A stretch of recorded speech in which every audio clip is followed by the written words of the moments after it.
Hey, it's Mo, and something I was always told as soon as I got pregnant was the importance of car seat and making sure that it was safely installed, and my husband thought that he might have known how to do it well, but I'm going to the experts. So I have got Christy joining me today from the health department, and she's going to help me install Easton's car seat properly, and hopefully you guys can learn some stuff from this as well. So Christy, please. Okay. Educate us. What you have here is an infant carrier, and it works for newborn children from 5 up to 30 pounds. Okay. Each brand is going to be slightly different, but this one is a 30-pound maximum. So you're going to be able to use that, 1-year-old at least, as long as he doesn't get too long for it. Right now, we're going to install the base. There's more than one way to install it. In your car, you can either use the latch system, which stands for lower anchors and tethers, or you can use the seatbelt system. When I got here, you had it with the seatbelt, which is fine. I kind of prefer the latch with this particular model, just because it gives it an extra tight fit and it doesn't change. With the seatbelt, it comes in and out, so as you're traveling, it can loosen up. This is less likely to loosen up because these straps are made right into the base of the car seat. Wonderful. It's a tighter fit also because it's closer to the actual car seat. It's not coming from far away, it's right here. You're going to see in your vehicle a little symbol like that, and that's the indicator that you have latch there. Not every seat has latch. The manufacturer is required to put it in 2 locations in the car. And then below that little button, you're going to find a silver or black latch hook. And you don't? The little black thing? Yeah, I got it. Okay, yeah, it's buried there. Some of them are more visible, but this hook is going to go into that. And you're going to hear a click. Got that one. You got yours. That was the click we were looking for. And then on this car seat, you just pull here to tighten and put your hand on it to get it as tight as you can. You don't want it to move more than 1 inch from side to side. And since we're using latch, we don't need to use a seatbelt. That's one common mistake that I see, is that people will use both latch and the seatbelt at the same time. Wow. Okay, now, are most models like this offer both choices, or is it yes? Seatbelt? Okay. Yes. Right now, all car seats have to have the latch. Okay. And my question is too, with seatbelt, if you were to use a seatbelt, do you just use it as is, or are you supposed to stretch it out till it locks and then put it in? In your car, we would want to check to see which locking mechanism it has. Not all cars are the same. So one way would be to pull it all the way out, and then when you let it back in, it would lock. This one does. Okay. Another mechanism for locking is right here in the buckle. And so when you pull it out, it would lock here. There would be another piece of plastic to keep it from getting longer. Interesting. Yeah. So you would want to pull it all the way out and then let it back in to tighten it. Okay. We wanted to try to get the bubble in between the 2 black lines. If we need to change the angle on this car seat, we loosen it up, push on these here. It comes with a built-in foot, is what I call it. And that was raising and lowering this piece down here. Okay.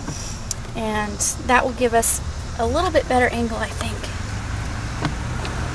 Because with a newborn, you want it to be as much in the middle as possible. Right here. Perfect. All right, do you have any questions about this part? No, I feel very educated now. I'm glad you carrier in. You want to hear the clicks. When your baby is traveling in here, you want to keep the handle down. It's pretty self-explanatory at that point once it's locked in. Yes. You shouldn't be adding anything extra to the car seat that didn't come with it. This car seat came with some extra padding, so it's okay for you to use that, but you shouldn't add anything more. And you shouldn't add mirrors or toys because they can become a projectile if you're in a crash. So things like this back seat mirror that I got. Yeah, that's one that we see a lot because mom wants to see the baby when she's driving, but really if you need to really see the baby, you should probably get out of the car and stop and make sure. What about things like this? You get the mats that you can put the car seat on. The car seat manufacturers don't like you to add these kinds of things because it can interfere with how tight the base is. And that would cause the car seat to malfunction in a crash. So we don't recommend that you add anything that didn't come with it. There you go. Don't get those for people at showers. That's right. I'm often telling people to take that back to Babies R Us and get some diapers. You're going to really need diapers. All right, we're going to install this bear in here just so that Melissa can see how tight to keep the harness straps. This right here that I'm unbuckling is the chest clip, and you want that to always be at their armpit level. And the seat came with some shoulder strap protectors, shoulder protectors. You want to make sure you keep those up over their shoulder. That's another common mistake, is that this buckle here ends up at their belly, and you really want it here at the breastbone because that's going to be the strongest point on their body if they are in an accident. So we'll buckle this baby in here. Most car seats either have a 3 or a 5 point locking system. This one has 2 here and 1 here, so that would be 3. I'm going to slide that up, and then to tighten we just pull the front and adjust as we need it to be adjusted. Obviously this isn't a real person, so it's going to not fit exactly like a person, but you want your harness straps to be so tight that you can't pinch the slack, or you can't put more than just your finger underneath. Okay? That keeps the baby from being ejected in the event of a crash. That's a good thing to know about the shoulder pads, because a lot of people, I would think they need to be here, but they should be. It's not obvious what they're for, so a lot of people do that, and then that can hurt their internal organs. Another important thing is as they get bigger, you're going to have to adjust the straps. So right now we're in this lowest spot, and that's perfect for a newborn because we want these to be at or below their shoulders. Okay. As they get bigger, you'll move them up here and here, continuing as they're rear facing for it to be at or below their shoulders.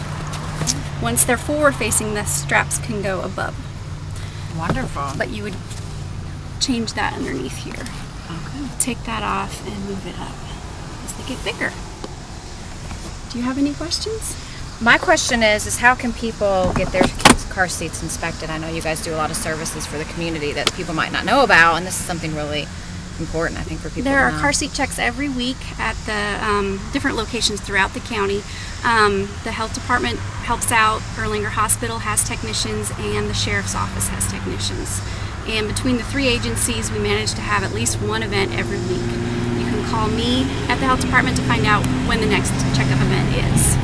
Wonderful. And I'll have all that information. It's on the Dexamo blog, us101country.com. So if you're having a baby, or even if you have a car seat now, I think it's a great thing for people to go ahead and get it inspected. Just make sure your baby, your child is safe. And I know mine wouldn't have been if I let my husband be the one to decide how that car seat was put in. So thank you guys for taking time out of your day and coming and showing us this.